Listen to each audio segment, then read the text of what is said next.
அன்றைய தினத்திலும் நம்மை உயிருடன் ஜீவனுடன் வைத்து கர்த்தர் அவருடைய சமூகத்தில் சேர்க்கும்படியாக கொண்டு வந்து சேர்த்ததற்காக கர்த்தருக்கு நன்றி செலுத்துவோம். சகோதரன் அறிவித்தார், நிச்சயதார்த்தம் என்பதற்காக எங்களை அழைக்கவில்லை என்று யாரும் கோபித்துக் கொள்ள வேண்டாம். நிச்சயதார்த்தத்துக்காக நாங்கள் போகலை. நாங்கள் ஒரு ப்ரேயர் மீட்டிங் வைக்கிறோம் வாங்கன்னு சொல்லி தான் பெண் வீட்டில் கூப்பிட்டாங்க. அவங்க சபையில் இருக்கக்கூடிய பாஸ்டருக்கு தெரியணும். பாஸ்டருக்கு தெரியாமல் நாங்களா பேசிக்கொண்டோம். நாளைக்கு பாஸ்டரை கூப்பிட்டால் அவர் வரமாட்டாரு, நீங்களா பேசிக்கிட்டீங்கன்னு. அதனால நாங்கள் ஒரு ப்ரேயர் மீட்டிங், காலேஜ் மீட்டிங் வைக்கிறோம் வாங்கன்னு தான் கூப்பிட்டாங்க. போன இடத்துல இருவரையும் அறிமுகப்படுத்தி அதே ஒரு நிச்சயதார்த்த நிகழ்ச்சியாக ஒருவர் பரிமாறிக் கொள்ளும்படியாக ஒரு அந்த சைட்லேருந்து ஒரு 10-15 பேர், இந்த சைட்லேருந்து ஒரு 10-15 பேர், அவ்வளோதான். மொத்தத்தில் ஒரு 25 பேர் தான் இருந்திருப்போம். அவங்க வீட்டுக்குள்ளேயே நடந்தது. கர்த்தர் நாம் கேட்பதற்கும் நினைப்பதற்கும் மேலாய் செய்யக்கூடிய தேவன். அது மட்டுமல்லாமல் கடந்த வாரத்திலே அடியே குடும்பமாய் அம்பத்தூர் சபைக்கு சென்றிருந்தேன். அங்க இருக்கக்கூடிய சபை விசுவாசிகள் உங்களுக்கு வாழ்த்துதலையும் வணக்கத்தையும் தெரிவித்துக் கொண்டார்கள். அதையும் உங்களுக்கு தெரிவித்துக் கொள்கிறேன். இன்றைய தின தியானத்திற்காக யோவான் எழுதிய சுவிசேஷம், ஜான்ஸ் காஸ்பல், யோவான் 3ஆம் அதிகாரம்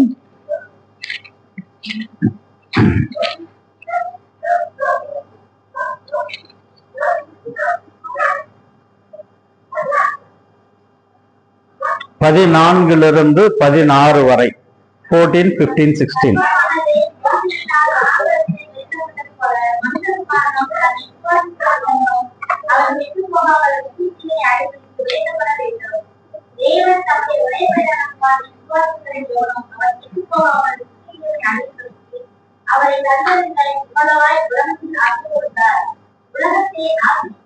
போதும். தேங்க்யூ.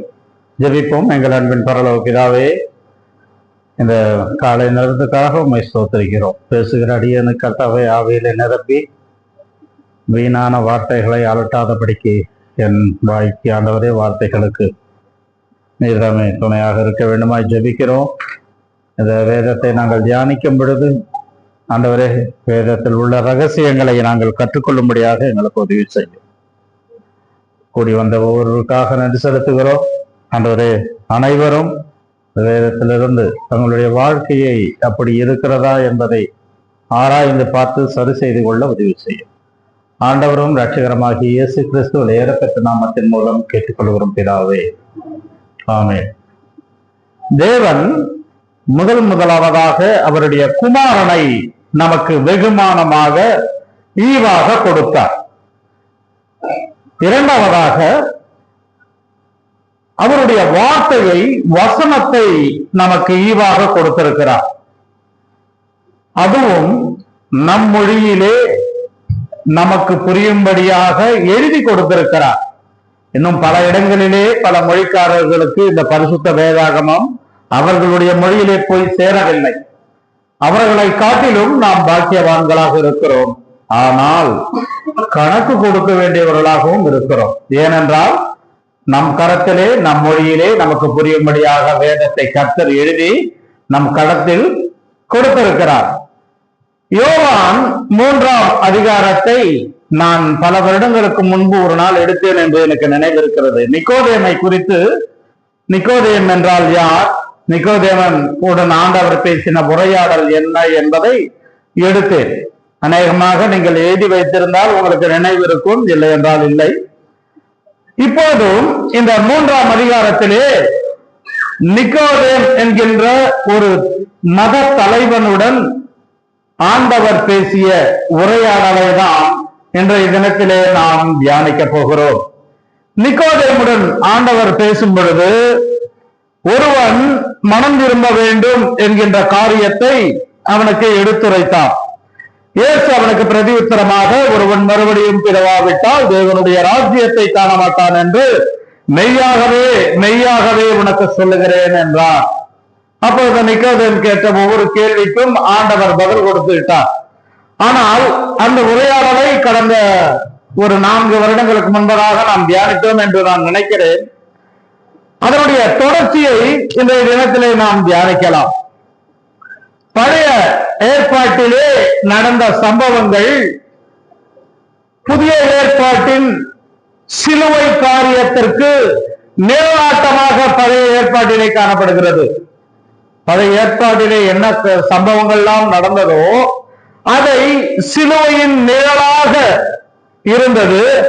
அது எல்லாம் புதிய ஏற்பாட்டின் காலத்திலே அது வெளியரங்கமாக இயேசு கிறிஸ்துவுக்குள் நிறைவேற்றப்பட்டது. காலை நேரத்திலும் பார்த்தோம், அவருடைய பாடுகளுக்கும் போஜன பலிக்கும் உள்ள ஒரு ஒற்றுமை என்ன என்பதை காலை நேரத்திலே நாம் தியானித்தோம்.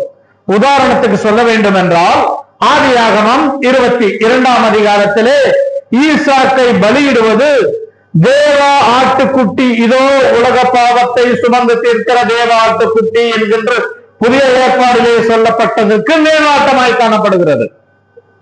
அதே போல யாத்திராகமம் 12ஆம் அதிகாரத்திலே நாம் பார்ப்போம் என்றால், அங்கே பஸ்கா ஆட்டுக்குட்டி பலியிடப்பட்டது. அந்த ஜனங்கள் அடிமைத்தனத்து பாவத்திலிருந்து விடுதலையாக்கப்பட்டார்கள். ஆட்டுக்குட்டியின் ரத்தத்தை நிலைக்கால்களிலே பூசி அவர்கள் பாதுகாக்கப்பட்டார்கள். இது எல்லாம் சிலுவையிலே நடக்கக்கூடிய பாவத்திலிருந்து விடுதலையாகக்கூடிய மனிதனுக்கு ஒரு மேலாட்டமாக பழைய ஏற்பாடின் காலத்திலே இது நடந்தது. ஆனால் நிக்கோதேமுடன் ஆண்டவராகிய இயேசு கிறிஸ்து பேசும் பொழுது பழைய ஏற்பாட்டின் காலத்திலே நடந்த ஒரு சம்பவத்தை எடுத்து நிக்கோதேமுடன் பேசுகிறார். அதைதான் நாம் வாசித்த 3ஆம் அதிகாரம் 14ஆம் வசனத்திலே, சர்வமானது மோசையினாலே வனாந்தரத்திலே உயர்த்தப்பட்டது போல மனுஷகுமாரனும் தன்னை விசுவாசிக்கிறவன் எவனோ அவனை கெட்டு போகாமல் நித்திய ஜீவனை அடையும்படிக்கு உயர்த்தப்பட வேண்டும்.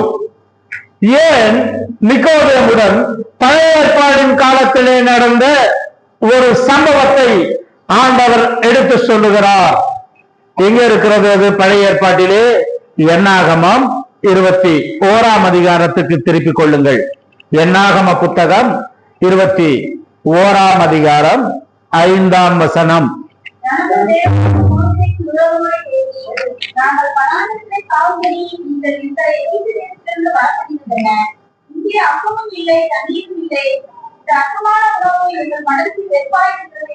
ஆறு ஏழு வாசிங்க. 6ல இருந்து அப்படியே கண்டினியூ.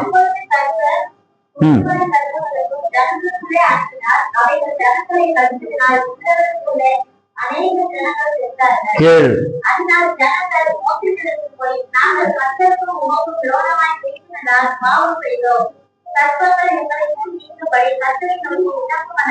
எட்டு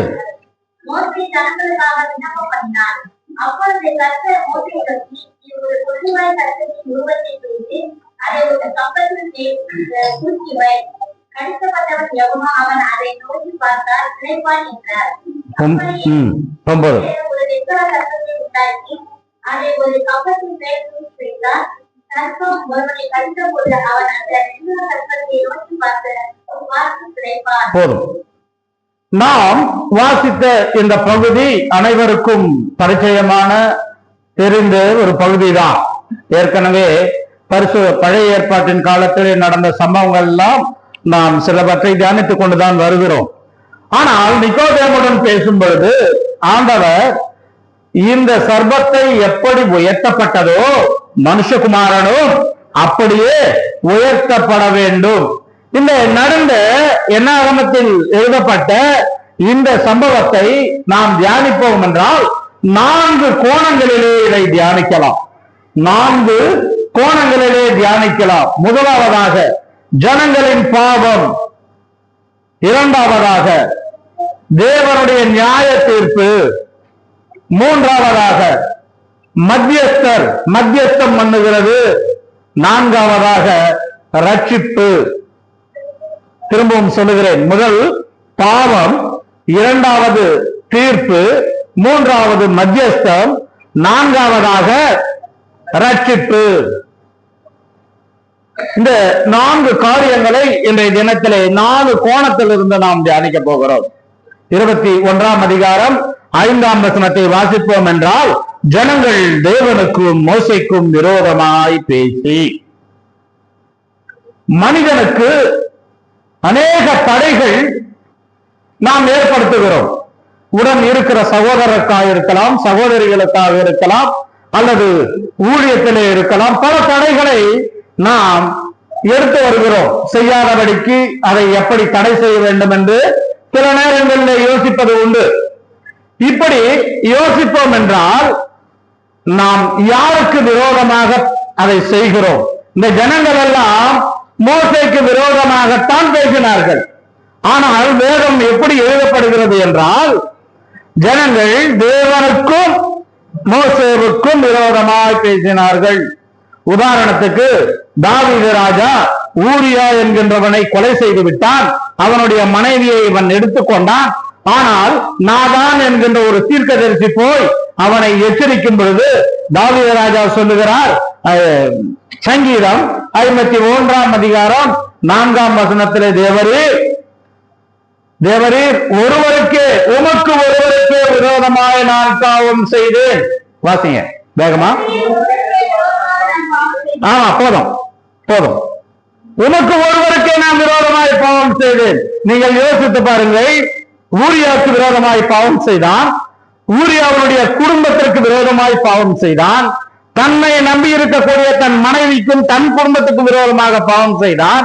ஆனால் தாவீது ராஜா அறிக்கையிடும் பொழுது, தேவரே, நான் செய்ததெல்லாம் உமக்கு விரோதமாக நான் பாவம் செய்தேன். யோசேப்பை குறித்து நாம் தியானிக்கலாம். ஆதியாகம புத்தகம் 39 போத்திபாரின் மனைவி யோசேப்பை தன்னுடைய இச்சைக்கு இணங்கும்படி அழைக்கும் பொழுது யோசேப்பு என்ன சொல்லுகிறார் என்றால், தேவனுக்கு விரோதமாக பாவம் செய்வது எப்படி?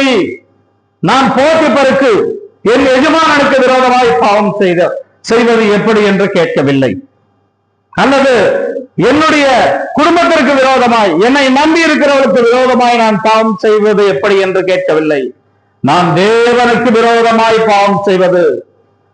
நாம் ஒருவருக்கு விரோதமாய் பாவம் செய்வோம் என்றால் நம் இருதயத்தில் தோன்ற வேண்டியது என்னவென்றால், அல்லது ஒருவருக்கு தடங்கல் செய்கிறோம், சில காரியங்களை நடக்காமல் தடுத்துக் கொள்ளுகிறோம், அல்லது விரோதமாய் பேசுகிறோம் என்றால் நம் உணர்வுக்குள்ளே, மனதுக்குள்ளே நாம் நினைக்க வேண்டியது, நான் தேவனுக்கு விரோதமாக இதை செய்கிறேன் என்பதை புரிந்து கொள்ள வேண்டும்.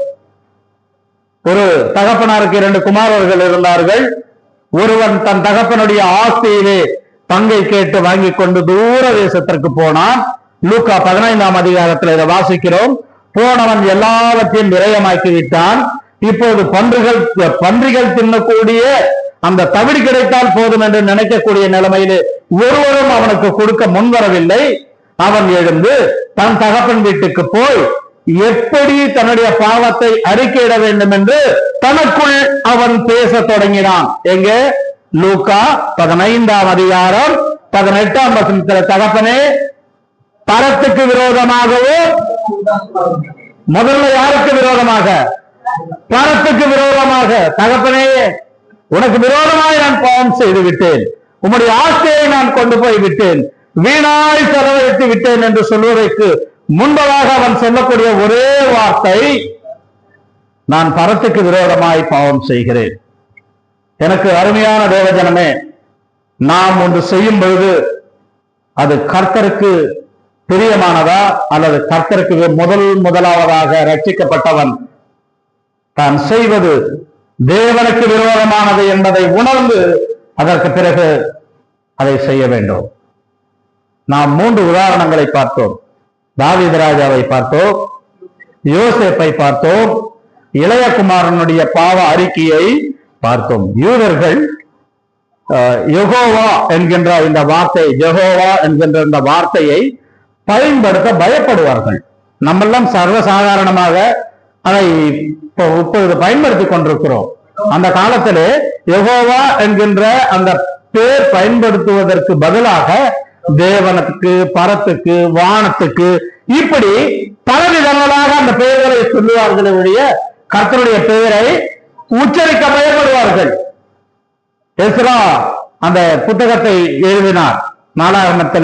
நாலாகமங்களையும் எஸ்ரா புத்தகத்தை எழுதும் பொழுது அவருடைய பழைய இதுல வேற ஒரு வேத ஆராய்ச்சியில பார்க்கும் பொழுது அந்த கர்த்தர் அல்லது யெகோவா என்கின்ற அந்த வார்த்தை எழுவதற்கு முன்பதாக அவன் போய் தன்னை சுத்தப்படுத்தி கொண்டு புதிய வஸ்திரங்களை தரித்து ஜெபித்து உபவாசம் இருந்து ஜெபித்து அதற்கு பிறகுதான் யெகோவா என்கின்ற அந்த வார்த்தையை எழுதுவாராம்.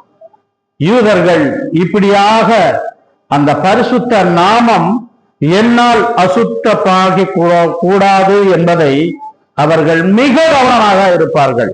யாருக்காவது நாம் விரோதமாக பேசுவது அல்லது பாவம் செய்வது என்றால் அது தேவனுக்கு முன்பாக பாவம் செய்வதாக இந்த இடத்துல குறிப்பிடுகிறார். ஜனங்கள் தேவனுக்கும் மோசேவுக்கும் விரோதமாக பேசினார். பாவம் எப்படி செய்கிறோம்?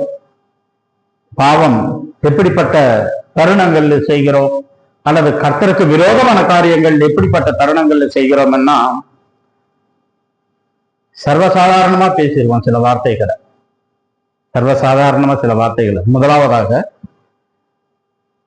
வார்த்தையினாலே பாவம். எதனாலே? பேசும் வார்த்தைகள்னாலே பாவம். மத்தேயு 12ஆம் அதிகாரம் 36ஆம் வசனம். மத்தேயு 12ஆம் அதிகாரம் 36ஆம் வசனம்.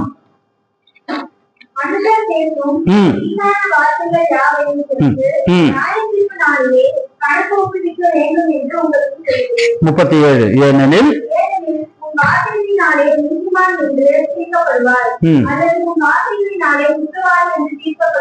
முதல் மனிதனுக்குள்ளே பாவம் செய்வது வார்த்தையினாலே இல்ல. கடந்த நாட்கள்ல ஒருத்தர் சொன்னாரு, என்ன சொன்னாருன்னா, எதுக்கு ஆயுசு அதிகம்னா நம்ம பேசக்கூடிய கோபத்துக்கு ஆயுசு குறைவு, கோபத்திலே வெளிப்படுகிற வார்த்தைகளுக்கு ஆயுசு அதிகம். கோபத்திற்கு ஆயுசு குறைவு, கோபத்திலே வெளிப்படுகிற வார்த்தைகளுக்கு ஆயுசு அதிகம். அதிக நாள் இருக்கும். ஒருவரை காயப்படுத்தினாலோ வார்த்தையினாலே இல்லையா, ஒருவரை தூஷித்தாலோ அதுக்கு ஆயுசுகள் அதிகம். ஆண்டவர் சொல்லுகிறார், முதலாவதாக நீர் எப்படி பாவம் செய்வாய் என்றால் வீணான வார்த்தை யாவையும் குறித்து நியாய தீர்ப்பு உண்டு. தேவையில்லாமல் மற்றவர்களை குறித்து நாம் தனிப்பட்ட முறையில கூட இன்னொருவருடன் பேசிக் கொண்டிருப்போம் என்றால் அது வீணான வார்த்தை தான். முதலாவதாக வார்த்தையிலே பாவம். இரண்டாவதாக நம் சரீரத்திலே பாவம். நம்முடைய சரீரத்திலே பாவம் செய்கிறோம். எப்படி சரீரத்திலே பாவம் செய்கிறோம் என்றால் கர்த்தருக்கு பிரியமில்லாத காரியங்களை சிலவற்றை நாம் உட்கொள்வதனால் இல்லையா. கொரிந்திய சபைக்கு பவுல் எழுதும் பொழுது, பரிசுத்த ஆவியானவர் உங்களுக்குள் வாசம் பண்ணுகிறார், நீங்கள் தேவனுடைய ஆலயமாய் இருக்கிறீர்கள் என்றும் தேவனுடைய ஆவி உங்களுக்குள் வாசம் பண்ணுகிறது என்றும் நீங்கள் அறிவீர்களா? ஒருவன் தேவனுடைய ஆலயத்தை கெடுத்தால் தேவனுடைய ஆலயம் நம்முடைய சரீரம், தேவனுடைய ஆலயம் தேவன் தங்கும் வாசஸ்தலம். தேவனுக்கு சிங்காசனத்தை போடுகிறதை காட்டிலும் நாம் பிசாசுக்கு சிங்காசனத்தை நம்முடைய இருதயத்திலே போடுகிறோம். அதனாலதான் நாம் நம்முடைய சரீரத்தின் மூலமாக பாவம் செய்கிறோம். சரீரத்தின் மூலமாக பாவம் செய்கிறோம். முதலாவதாக வார்த்தையிலே பாவம் செய்கிறோம் என்று பார்த்தோம். இப்பொழுது நம்முடைய சரீரத்தினாலே பாவம் செய்கிறோம். மூன்றாவதாக ஆவிக்குரிய பாவம் என்று ஒன்று உண்டு. 2 கொரிந்தியர் 7ஆம் அதிகாரம் 2 கொரிந்தியர் 7ஆம் அதிகாரம் 11ஆம் வசனம், மன்னிக்கணும் 1ஆம் வசனம் நினைக்கிறேன். 2 கொரிந்தியர்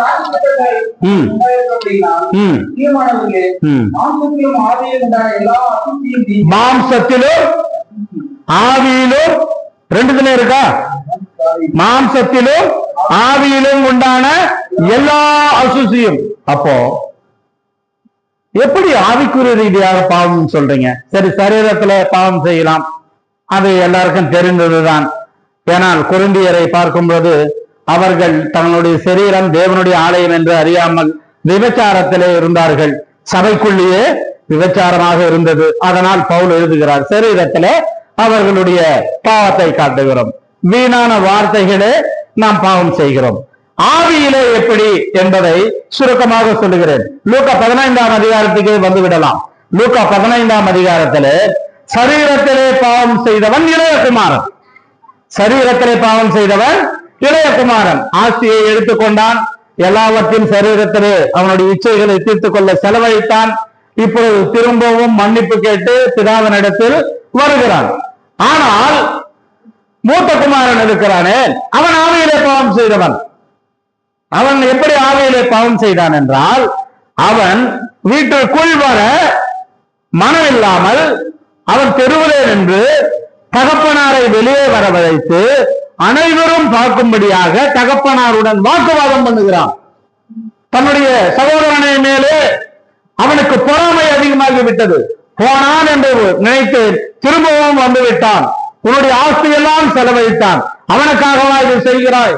இது ஆவியிலே நடந்து கொள்வது.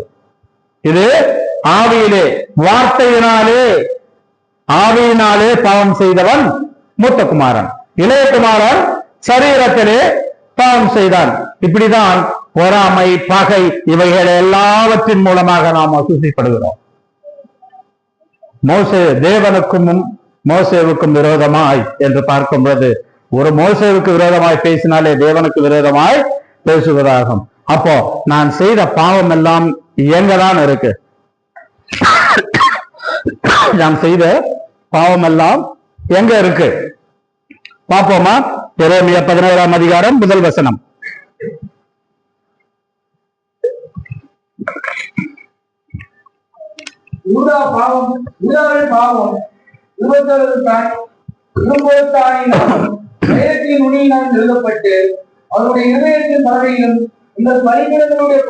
இருதய பலகைகளிலும் பலிபீட கொம்புகளிலும். ரெக்கார்டு எங்கேயுமே பண்ணல, உனக்குள்ளே பண்ணுகிற. நீ செய்த பாவத்தை எங்க பண்றாரு?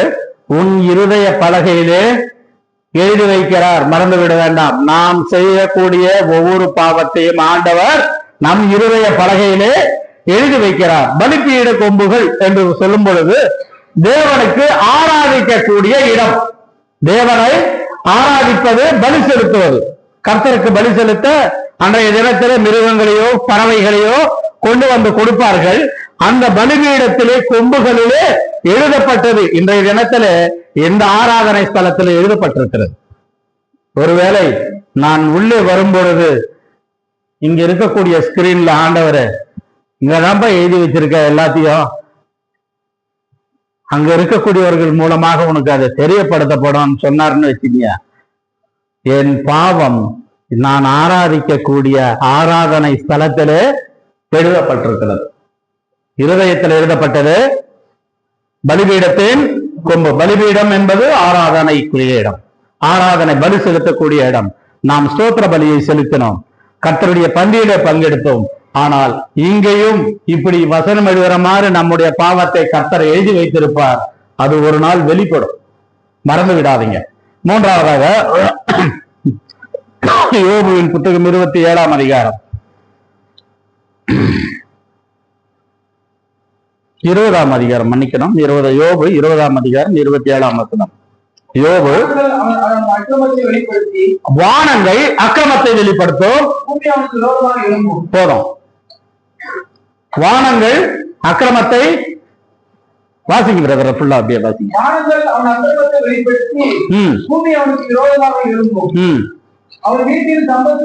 போதும் போதும்.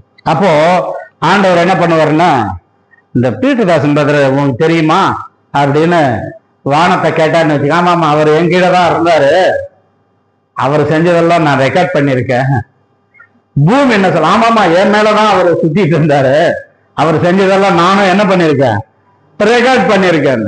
இப்போ ஆதியாகமம் 1ஆம் அதிகாரம் 1ஆம் வசனம் வாசிச்சா, ஆதியிலே தேவன் வானத்தையோ ஒன்ன சிருஷ்டிப்பதற்கு முன்பாக 2 வீடியோ கேமரா முதல்ல சிருஷ்டிச்சாரு இல்லையா? அப்படித்தானே? வானத்தையோ பூமியும் சிருஷ்டித்தார். வானங்கள் உன் அக்கிரமத்தை வெளிப்படுத்தும், பூமி விரோதமாக எழும்பும். யோசித்து பாருங்க. இருதய பலகைக்குள்ள பலிபீடத்தின் கொம்புகளிலே வானத்திலையும் பூமியிலையும். இதுக்குதான் தாவீது ராஜா சொல்றாரு, 50ஆம் சங்கீதமா, 50ஆம் சங்கீதம் 4ஆம் வசனம், சங்கீதம் 50:4.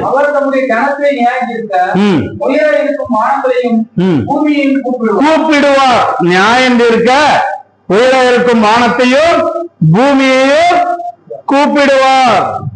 சரி, எத்தனை பார்த்தோம்? இப்போ எத்தனை பார்த்தோம்? மறந்து போச்சா? எத்தனை இடத்துல பாவம் எழுதி வச்சிருக்காரா சொல்றீங்களா? இருதயம், பலிபீட கொம்புகள், அப்புறம் வானம், பூமி. 5ஆவதா ஒண்ணு பார்த்திடலாம். ரெவலேஷன், வெளிப்படுத்தல் 20ஆம் அதிகாரம் 12ஆம் வசனம். வெளிப்படுத்தல் 20ஆம்.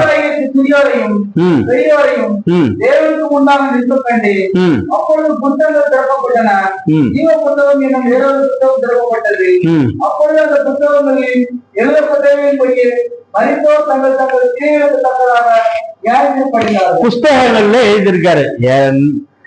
இங்க இருக்கிற இந்த யூனிவர்சிட்டி புக்ஸே படிக்க முடியல, அவ்வளவு புஸ்தகம் இருக்கு. இப்ப உலகத்துல ஆரம்பத்தின் முதல் கடைசி கர்த்தருடைய வருகை மட்டும் புஸ்தகத்துல எப்படி ரெக்கார்ட் பண்ண முடியும்? இல்ல பண்ண முடியுமா? இன்னைக்கு இருக்கிற மொபைல்ல எவ்வளவோ ரெக்கார்ட் பண்றோம், எத்தனையோ ஜிபி சொல்லிட்டு இருக்காங்க. இன்னைக்கு ப்ரோ 11, ப்ரோ 17 வரலாம் வந்துடுச்சு இல்ல? ஐபோன் கம்ப்யூட்டர், மினி கம்ப்யூட்டர் மாதிரி சும்மா ஒரு அரிசி அளவு இருக்கக்கூடிய சிப்ல எவ்வளவோ இன்றைய தினத்துல ரெக்கார்ட் பண்ணி வச்சுக்கிறாங்க. அப்போ யோசித்து பாருங்க, ஆண்டவர் ஸ்கிரீன்ல இப்படி தள்ளுவார்னு நினைக்கிறேன் இல்ல? நான் போய் நிற்கும் போது பாரு, நீ என்னெல்லாம் பண்ணிருக்க பாரு, எவ்வளவு அக்கிரமம் எல்லாம் பண்ணிருக்க அப்படின்னு காட்டுவார். 5 இடத்துல எழுதி வச்சிருக்காரு. தப்பிக்கவே முடியாது எந்த மனிதனும். கர்த்தருக்கு விரோதமாய் நாம் செய்கிற பாவத்தில் வந்து இருதயத்திலே, பலிபீடம் கொம்பதிலே, வானத்திலே, பூமியிலே, புஸ்தகத்தில் எழுதி வைத்திருக்கிறார். எப்படிப்பட்ட பாவங்கள் சொன்னேன்? முதலாவதாக வார்த்தையிலே பாவம், சரீரத்திலே பாவம், ஆவியிலே பாவம். அதனால தேவனுடைய வீட்டிற்கு வரும் பொழுது அவருடைய முக தரிசனத்தை பார்க்க தான் நம்ம இங்க வர்றோம். அவருடைய முக தரிசனத்திலே என்னுடைய ரகசிய பாவங்கள்லாம் வெளிவருகிறது. 90ஆம் சங்கீதம் 8ஆம் வசனத்துல எழுதுறாங்க. சங்கீதம் 90 8ஆம் வசனம்.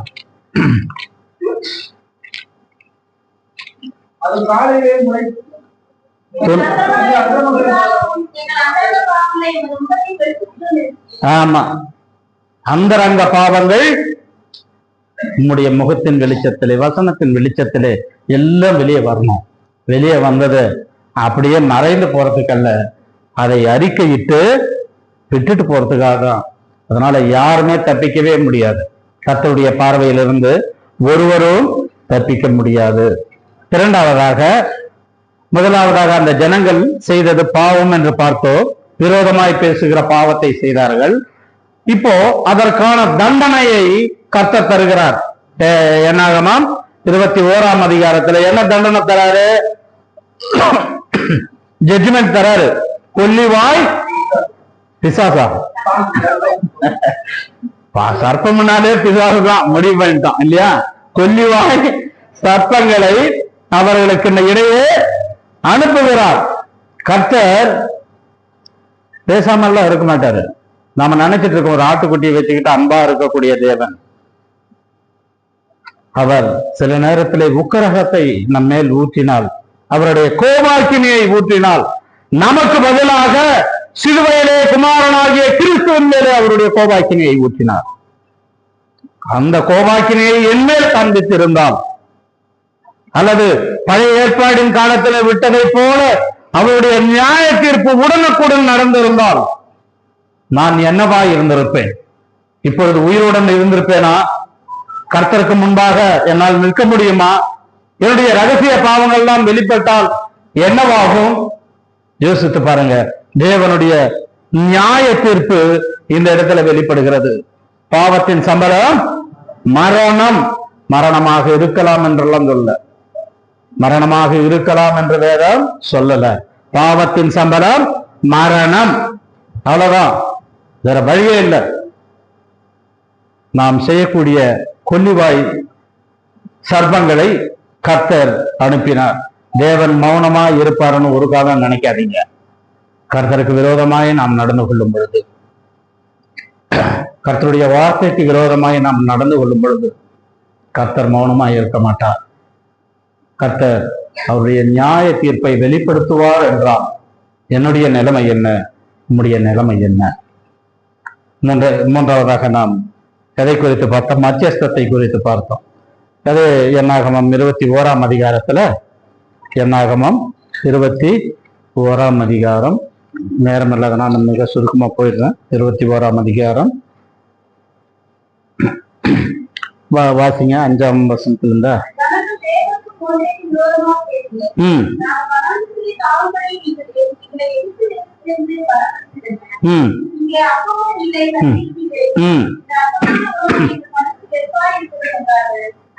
அப்பொழுது கர்த்தர் கொல்லிவாய் சர்ப்பங்களை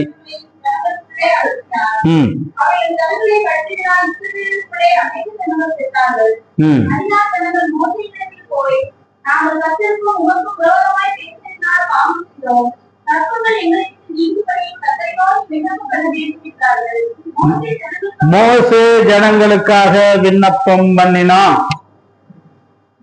மத்தியஸ்தம். மோசே ஜனங்களுக்காக விண்ணப்பம் பண்ணினார். ரட்சிக்கப்பட்ட நமக்காக இப்பொழுதும் பிதாவினுடைய வலது வாரசத்திலே ஆண்டவராய் இயேசு கிறிஸ்து பரிந்து பேசிக் கொண்டிருக்கிறார்.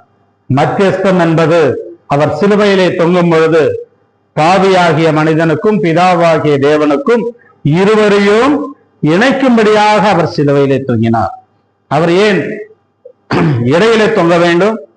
வானத்திற்கும் பூமிக்கும் பரிசுத்தமான தேவனுடைய கரத்தையும் ஒரு பக்கத்துல, பாவியாக மனிதனுடைய கரத்தை ஒரு பக்கத்துல பிடித்து கொண்டு அவர் மரணத்தின் மூலமாக நம்மை ஒன்றாக இணைத்தார். 2 தீமோத்தேயோ 2ஆம் அதிகாரம், மன்னிக்கும், 1 தீமோத்தேயு நினைக்கிறேன், 2ஆம் அதிகாரம் 5ஆம் வசனம். 1 தீமோத்தேயு, தேவன் ஒருவரே, தேவனுக்கும் மனுஷருக்கும் மத்தியஸ்தர் ஒருவரே, அவர்தான் ஆண்டவராகிய இயேசு கிறிஸ்து. அவருடைய இரத்தத்தினாலே நம்முடைய பாவங்கள் கழுவப்பட்டது. பாவியாகியனால் பரிசுத்தமான தேவனை ஆராதிக்கும்படியாக மத்தியஸ்தம் செய்தார். பாவியாகியனால் பரத்திலே அவருடன் நித்திய காலம் தங்கும்படியாக அவர் மத்தியஸ்தம் பண்ணார். பாவியாகியனால் கர்த்தருக்கு விரோதமாய் பேசும்போதெல்லாம் அவர் மத்தியஸ்தராய் இருந்து பரிந்து பேசிக் கொண்டிருக்கிறார். ஜனங்கள் எல்லாரும் மோசேவுக்கு விரோதமாய் பேசினார்கள். ஆனால் கர்த்தருக்கு விரோதமாக பேசினதாக வேதத்தில் எழுதப்பட்டது. அவர் நமக்காக, நாம் அவரிடத்துல ஒண்ணும் கேட்கவே இல்லை. ஆண்டவரே, எனக்கு இந்த பாவத்திலிருந்து விடுதலை தாரும். ஆனால் கேட்காமலே ஆண்டவர் தானே தன்னுடைய குமாரனை இந்த உலகத்திற்கு அனுப்பி அவர் நம்முடைய பாவங்களுக்காக சிலுவையிலே தொங்கி, தலையிலே முற்றுயிடம் சுட்டப்பட்டது, விழாவிலே குத்தப்பட்டது, கைகள் கால்களிலே ஆணிகள் கடாவப்பட்டது, கடைசி சொட்டு ரத்தம் வரை அவர் சிந்தி அவர் சொன்னார், எல்லாம் முடிந்தது, எல்லாம் முடிந்தது என்று சொல்லி அங்கே ஜீவனை விட்டார். எனக்கு அருமையானவர்களே, ஆண்டவராய் இயேசு கிறிஸ்து அவருடைய ரத்தத்தினாலே நமக்கு மத்தியஸ்தம் பண்ணினார். ஏனோ தானோ என்று பண்ணவில்லை. அவர் நினைத்திருந்தால் அங்கிருந்து ஒரு கட்டளையை பிறப்பித்திருந்தார், இந்த பூமியில் இது நடைபெறும். ஆனால் அப்படியாக செய்யாதபடிக்கு பாவியாகிய மனிதனை மீட்டுக் கொள்ளும்படியாக அவருடைய இரத்தத்தை கல்வாரி சிலுவையிலே அவர் சிந்தினார். முதலாவதாக குமாரனை அனுப்பினார். குமாரனுக்கு பிறகு வசனத்தை கொடுத்தார். இந்த வசனம் நம் மொழியிலே நம் கரத்தில் இருக்கிறது. நாம் இதை தியானிக்கிறோம், வாசிக்கிறோம், கணக்கு கொடுக்க வேண்டிய இடத்துல இருக்கும். நான்காவதாக ரட்சிப்பை குறித்து நாம் பார்க்கிறோம். எப்படி அவர்கள் ரட்சிக்கப்பட்டார்கள்? என்னாகமம் 21ஆம் அதிகாரம், என்னாகமம் 21ஆம் அதிகாரம் வாசிங்க.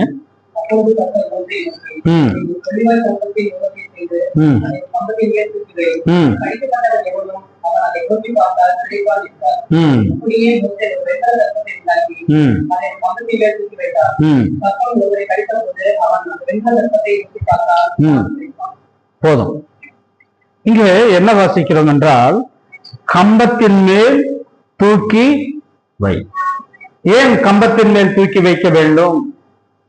ஒருவேளை ஒரு கோபுரமாய் கட்டி அல்லது கோயிலாக கட்டி உள்ள வைத்திருந்தால் அனைவரும் அங்க போய் அதை பார்த்து ரட்சிக்கப்படுவதை அவர்கள் சுகம் பெற்றிருக்கலாம். ஆனால் ஆண்டவர் ஏன் கம்பத்தின் மேல் தூக்கி வை என்கிறார் என்றால், ரட்சிப்பை மிக சுலபமாக ஜனங்களுக்கு கிடைக்க வேண்டும். மிக சுலபமாக ஜனங்களுக்கு கிடைக்க வேண்டும். அவன் எங்கே சர்ப்பமானது அவனை கடிக்கிறதோ அந்த இடத்திலிருந்தே அவன் பார்க்கும்படியாக உயர்த்தப்பட்டது. பாம்பு கடித்த பிறகு அங்கிருந்து அவன் வேற யாராவது உதவியுடன் தூக்கி கொண்டு வந்து இங்க வைக்கப்பட்டிருக்கக்கூடிய இந்த வெண்கல சர்ப்பத்தை பார்த்து அதற்கு பிறகு அவன் சுகம் கிடைக்க வேண்டும் என்றால் அதுக்கு நேரமாகிவிடும். ஆண்டவர் ரட்சிப்பை எப்படி கொடுத்தார் என்றால், என்னை நோக்கி பாருங்கள் அப்பொழுது கிடைப்பீர்கள். அங்கு இருக்கிற இடத்திலிருந்தே நீ சிலுவையை பார்க்கலாம். ஆண்டவராகிய இயேசு கிறிஸ்து சிலுவை மரத்திலே உயர்த்தப்பட்டது ஒரு மலையின் மேலே உயர்த்தப்பட்டார். ஏன்? இங்கு இருக்கக்கூடியவர்களும் அந்த சிலுவையை பார்க்கும்படியாக. அதனால ரட்சிப்பை மிக எளிமையாக்கினார். சாத்தானை முதலாவதாக நாம் எங்க பார்க்கிறோம்? பிசாசானவனை சர்ப்பத்தின் ரூபத்திலே ஏவாள் இடத்திலே பார்க்கிறோம் இல்லையா? அதனால சர்ப்பமானது சபிக்கப்பட்டது, அது சாத்தானுக்கு அறிகுறியாக இருக்கிறது என்று நாம் சொல்லிக் கொண்டு வருகிறோம். அப்படி இருக்கும் பொழுது ஏன் இந்த சர்ப்பத்தை உயர்த்தணும்? சாத்தான் எதுக்கு அடையாளம் சொன்னீங்க? சாத்தானுக்கு சர்ப்பம் எதுக்கு அடையாளம்? பிசாசானவனுக்கு அடையாளம். அதை ஏன் உயர்த்தப்பட வேண்டும்? அதுவும் வெண்கலத்திலே. வெண்கலம் எதற்கு அடையாளம்? நமக்கு வரக்கூடிய நியாய தீர்ப்புக்கு அடையாளம், தண்டனைக்கு அடையாளமாய் இருக்கிறது வெண்கலம். சர்ப்பத்தை ஏன் உயர்த்த வேண்டும் என்றால், எப்படி சபிக்கப்பட்ட சர்ப்பம் உயர்த்தப்பட்டதோ அதே போல என்னுடைய எல்லா பாவத்தையும் சாபத்தையும் ஆண்டவராக இயேசு கிறிஸ்து ஏற்றுக்கொண்டார். அவர் பாவம் செய்யவில்லை, அவர் வாயிலே வஞ்சனை இல்லை. ஆனால் அவர் எனக்கு பதிலாக என் சாபத்தை, என் அக்கிரமத்தை, என் மீறுதல்களை ஏற்றுக்கொண்டு சிலுவையிலே தொங்கினார். அதைதான் நிக்கோதேமுக்கு புரிய வைக்க ஆண்டவர் சொல்லுகிறார், வனாந்தரத்திலே சர்ப்பமானது எப்படி உயர்த்தப்பட்டதோ மனுஷகுமாரனோ அப்படியே அவன் உயர்த்தப்பட வேண்டும். எந்த மரத்தினாலே மனிதன் பாவம் செய்தானோ, 3:15 ஆதியாகமத்திலே, நீ இந்த விருட்சம் இருக்கும் இல்லையா? தமிழ்ல விருட்சத்தின் கனி இல்லையா? விருட்சம் என்றால் மரம். எந்த விருட்சத்தின் மூலமாய் மனிதன் மரத்தினால் பாவம் செய்தானோ, குமாரனாகிய கிறிஸ்து அப்படிப்பட்ட ஒரு மரத்திலே தூக்கப்பட்டார். ஏன் தூக்கப்பட்டார் என்றால், நாம் இருக்கக்கூடிய இடத்திலிருந்து அவரை பார்க்க வேண்டும். மிக எளிமையாக ரட்சிப்பை நமக்கு கொடுத்தார். மிக சுலபமாக அவரை காணும்படி செய்தார். அவரை ஏனோ தான் என்று ரட்சிப்பின் காரியத்தை அந்த இடத்துல செய்யவில்லை. அவர் என்னை நோக்கி பாருங்கள் அப்பொழுது ரட்சிக்கப்படுவீர்கள். சிலுவை மரித்த கள்ளன் சிலுவையிலிருந்து அறிக்கையிட்டான். சிலுவையில மரித்த கள்ளன் சிலுவையிலிருந்தே அறிக்கையிட்டான் பாவத்தை. நீ உம்முடைய ராஜ்யத்துல வரும்பொழுது என்னை நினைவு கூற வேண்டும் என்று. அப்போ எங்க இருந்தாலும் சரி, இருக்கக்கூடிய இடத்திலிருந்து நாம் சிலுவையை பார்க்கும் பொழுது, விசுவாசத்திலே இருக்கும் பொழுது நாம் ரட்சிக்கப்படுகிறோம். இதைதான் யோவான் 3:16 சொல்லப்பட்டது. வாசிங்க, யோவான் 3:16.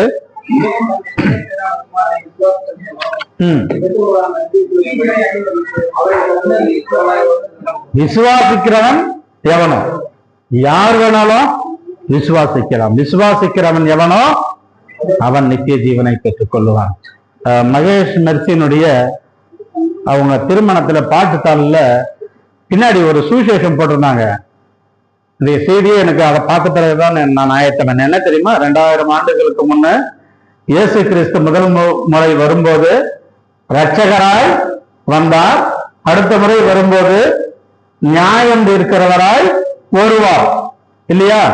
இன்று அவரை இரட்சகராய் ஏற்றுக்கொள்ள மறுப்போர் நாளை அவரை நீதிபதியாய் சந்திக்க வேண்டும். தீர்மானம் உங்களுடையது. தேவன் தம்முடைய ஒரே பேரான குமாரனை விசுவாசிக்கிறவன் எவனோ அவன் கெட்டு போகாமல் நித்திய ஜீவனை அடையும்படிக்கு அவரை தந்தருளி இவ்வளவாய் உலகத்தில் அன்பு அருமையான ஒரு சுவிசேஷம் அந்த பாட்டுத்தல் பின்புறத்தில் போடப்பட்டிருக்கிறது. நாம் யோசித்து பார்ப்போம். எல்லோருக்கும் ரட்சிப்பு இருக்கு. ஆனா எல்லாரும் ரட்சிக்கப்பட்டாங்களா?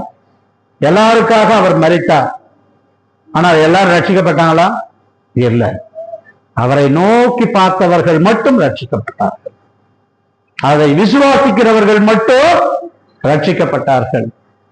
அதனாலதான் சிலுவை குறித்த ஞானம் கெட்டு போகிறவர்களுக்கு பைத்தியமான ரட்சிப்பு. என்ன பார்த்தா ரட்சிப்பு கிடைக்குமாமே, விசுவாசித்தா ரட்சிப்பு கிடைக்குமாமே. என்னுடைய பாவத்துக்கு கிரயம் எவ்வளவுன்னு பார்த்தா, நான் எதையாவது கோயில் குளங்களுக்கு தான தர்மம் பண்ண வேண்டுமா, அல்லது நான் அவர்களுடைய பலியிலே பங்கு எடுக்க வேண்டுமா என்றால் வெறு சுலபமாய் பைத்தியகாரத்தனமா இங்கிருந்து பார்த்தா சிலுவையை பார்த்தா ரட்சிக்கப்படுவார்கள். விசுவாசித்தால் நித்திய ஜீவன்.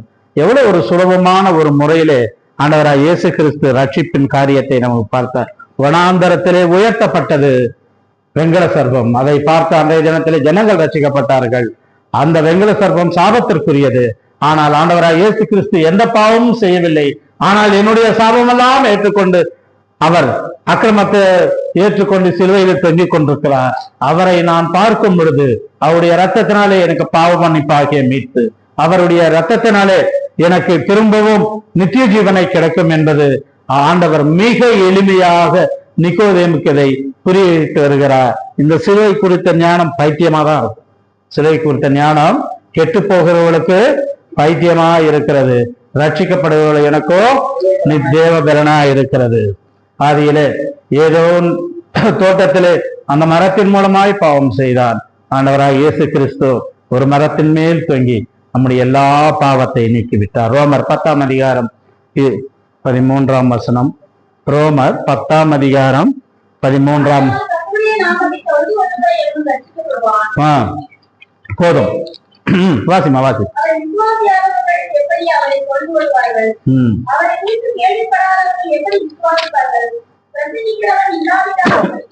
போதும் போதும் போதும். கர்த்தருடைய நாமத்தை தொழுது கொள்ளுகிற எவனும் ரட்சிக்கப்படுவான். கர்த்தருடைய நாமத்தை நாம் ஏற்றுக்கொள்ளணும், அவரை நோக்கி பார்க்கணும், அவரை விசுவாசிக்கணும். நிக்கோதேம் இடத்தில் பேசும் பொழுது ஆண்டவர் 16ஆம் வசனத்தோட முடிச்சுக்கிறாரு.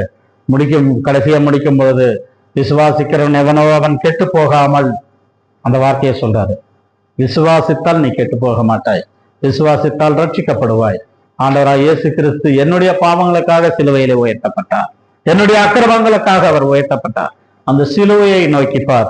ஒருவேளை இதுவரை நீங்கள் ஆண்டவருடைய பிள்ளைகளாக இருந்து சபைக்கு வந்து கொண்டு இன்னும் இருதயத்திலே ரட்சிப்பு இல்லாமல் இருப்பீர்கள் என்றால் கர்த்தர் உங்களுடைய பாவங்களை வெளிப்படுத்தும் பொழுது நீங்கள் என்ன பதில் சொல்ல போகிறீர்கள்? யோசித்து பாருங்கள். பாவம், திரும்பவும் நான் அதை முதல்ல ஒரு தடவை சொல்லி முடிச்சிடுறேன்.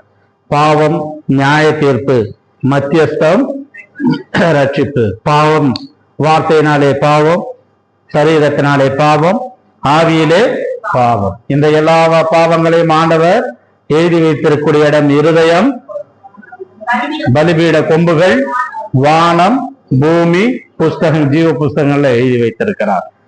ஆனால் இது எல்லாவற்றையும் அழித்து போட வேண்டும் என்றால், அல்லது கிறுக்கி போட வேண்டும், டிலீட் பண்ணணும்னா நம்மால முடியாது. அதை செய்ய ஆண்டவராய் இயேசு கிறிஸ்து மத்தியஸ்தம் செய்தார், சிலுவையிலே மரித்தார். அவருடைய இரத்தத்தினால் நம்முடைய பாவங்கள் கழுவப்படுகிறது.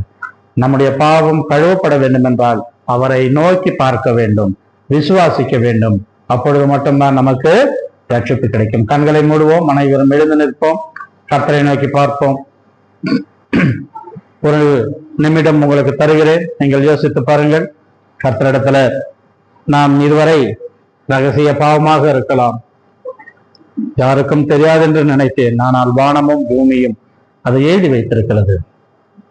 என் இருதயத்திலே கர்த்தரை எழுதி வைத்திருக்கிறார். நான் ஆராதிக்கக்கூடிய இடத்திலையும் கர்த்தரை எழுதி வைத்திருக்கிறார். தப்பிக்கவே முடியாது. ஆண்டவரே, என்னை மன்னித்தரலாம், உம்முடைய இரத்தத்தினாலே கழுவும். நான் மோசேவுக்கு விரோதமாக அல்லது தேவனுடைய வார்த்தைக்கு விரோதமாய் பேசும் பொழுது கர்த்தருக்கு விரோதமாய் பேசுவதாக அதனுடைய பொருள். அதை மனதில் வைத்துக் கொண்டு கர்த்தரிடத்தில் நாம் ஜெபிப்போம். கர்த்தர் தாமே இந்த வசனத்தை ஆசீர்வதிப்பாராக. ஆமென்.